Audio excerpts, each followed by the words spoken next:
Hello, mister Raju ആണോ? ഞാൻ doctor ജയകൃഷ്ണനാണ്. Raju ഇന്ന് വൈകുന്നേരം ഇങ്ങോട്ട് വരുമോ? ഒരു കാര്യം നേരിട്ട് സംസാരിക്കാനുണ്ടായിരുന്നു. എനിക്ക് വാർഡിലേക്ക് പോകാൻ സമയമായി. So you'll be coming at 5 o'clock. Please, I will wait for you. Thank you. തകരാറ് എൽസയുടേതാണെന്ന് തീർച്ചയായി അല്ലേ ഡോക്ടർ? തകരാറ് എന്ന് പറയാൻ പാടില്ല.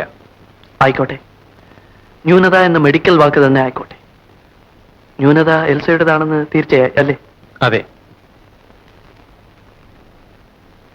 സാരമില്ല, ഞങ്ങൾക്ക് മക്കൾ കൂടിയേ തീരൂ എന്ന് തോന്നുമ്പോൾ ദത്തെടുത്തോളാം. എനിക്ക് കുഞ്ഞുങ്ങളല്ല പ്രധാനം. എനിക്ക് വിലപ്പെട്ടത് എന്റെ എൽസയാണ്. എൽസയുടെ സ്നേഹമാണ്. പ്ലീസ് രാജു, എൽസയുടെ കാര്യം നിങ്ങൾ ഉദ്ദേശിക്കുന്നതിനേക്കാൾ ഗൗരവമുള്ളതാണ്. എൽസ ഒരു രോഗിയാണ്. രോഗിയെന്ന് പറഞ്ഞാൽ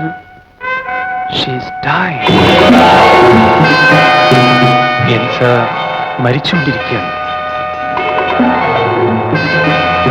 ഇല്ല, ഒരിക്കലും ഇല്ല.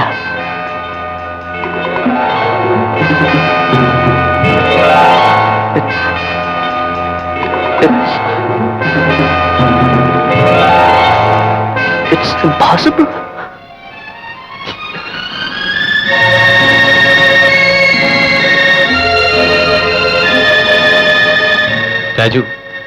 രാജുവിനോട് ഇത് പറയേണ്ടി വന്നതിൽ എനിക്ക് ദുഃഖമുണ്ട്.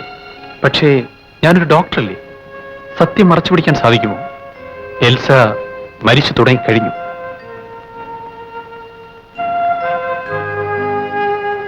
ചികിത്സയ്ക്കും വൈദ്യശാസ്ത്രത്തിന് രക്ഷിക്കാൻ സാധിക്കാത്ത ആ ക്രൂരമായ രോഗം, രക്താർബുദം. No, it can't be. എന്തെങ്കിലും തെറ്റുപറ്റിയതായിക്കൂടെ ഡോക്ടർ? ഡോക്ടറുടെ നഴ്സിനും ലാബിലുള്ള ജോലിക്കാർക്കും തെറ്റുപറ്റിയതായിക്കൂടെ? എൽസയുടെ രക്തം 3 പ്രാവശ്യം ആവർത്തിച്ച് പരിശോധിച്ചു. ഡയഗ്നൈസ് തെറ്റിയിട്ടില്ല. ഏതായാലും എൽസി ഒരു സ്പെഷ്യലിസ്റ്റിനെ കാണിക്കുന്നത് നന്നായിരിക്കും. ഡോക്ടർ രാധാകൃഷ്ണൻ വിദഗ്ധനായ ഒരു ഹെമറ്റോളജിസ്റ്റ് ആണ്. ഞാൻ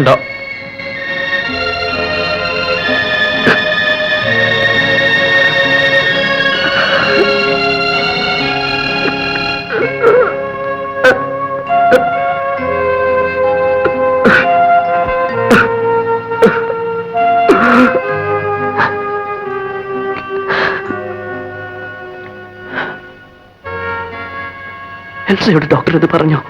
2 പേർക്കും കുഴപ്പമൊന്നുമില്ലെന്ന് പറഞ്ഞു.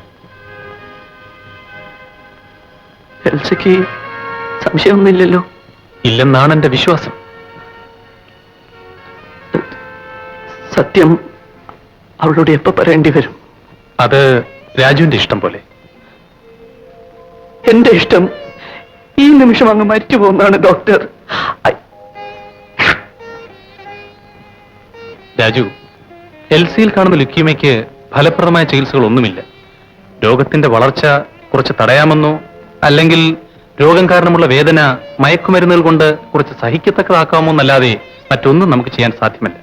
പക്ഷേ ഇതെന്തെങ്കിലും നാം തുടങ്ങിയാൽ എൽസ വിവരം മനസ്സിലാക്കും. അതുകൊണ്ടാണ് ഞാൻ പറഞ്ഞത് രാജുവിന്റെ ഇഷ്ടം പോലെ ചെയ്യാൻ. രോഗം ഏതായാലും മൂർച്ഛിക്കും. അതുവരെ വിവരം എൽസയെ അറിയിക്കേണ്ടെന്നാണ് രാജുവിന് തോന്നുന്നെങ്കിൽ അത് തന്നെയാണ് ഞാൻ നിർദ്ദേശിക്കുക. Doctor, do you know how old she is? 20 വയസ്സ്. Just 20.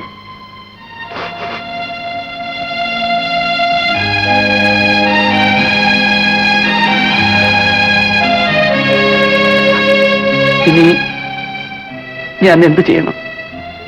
Try to act as normal for as long as possible. ഒന്നും സംഭവിച്ചിട്ടില്ലാത്ത മട്ടിൽ പെരുമാറാൻ ശ്രമിക്കൂ. എൽസിക്ക് വേണ്ടി.